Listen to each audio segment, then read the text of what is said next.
pays, mon arrière-grand-père était le maire de Kiev. C'est mon pays. Et je ne veux pas que mon pays devienne un pays nazi, comme aujourd'hui. Mais les choses changent. Je ne veux pas que mon pays parle une autre langue.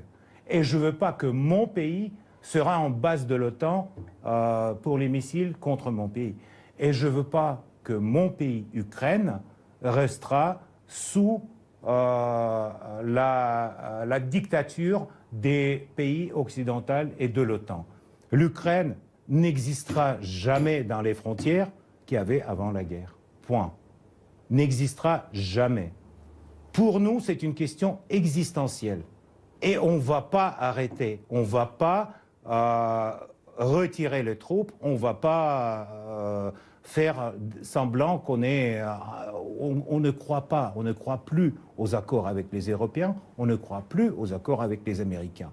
On va garantir notre sécurité à tel point ça sera décidé par Vladimir Poutine, qui est président de la Russie. Et donc, à ce moment-là, quand on va dire on s'arrête, il y aura une autre conférence sur la sécurité en Europe, comme celle de Helsinki ou Yalta. C'est tout simple. Le président français, lui, refuse qu'on en arrive à cette situation. Et on s'en fout de son opinion. Vous vous foutez de ce que dit Emmanuel Macron. Exactement. Et quand il vous dit qu'il est prêt, éventuellement, à ne pas se fixer de limites. On s'en fout de ses limites. On s'en fout de Macron, de ce qu'il dit Macron. On s'en fout de limites de Macron. Et on va tuer... La France reste une puissance nucléaire. Vous l'avez en tête. Tout à fait, avec 200 missiles. Et donc, on va tuer tous les soldats français qui vont venir au sol ukrainien. Tous.